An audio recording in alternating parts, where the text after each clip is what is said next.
Good morning guys. So checking tayo dito. Dump truck. Shackman, 12 wheeler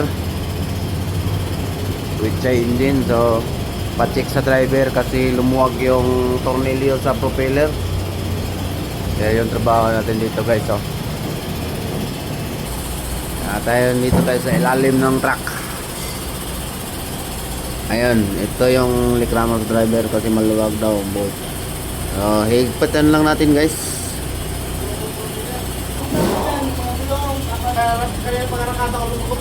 Maluwag. Ito. Ayan nga. Meron.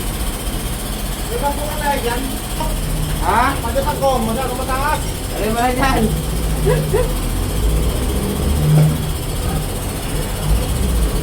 Lumuluwag yung mga tornilyo ng propeller mga katols. Ayan. Pinigpitan lang natin. Ayan o.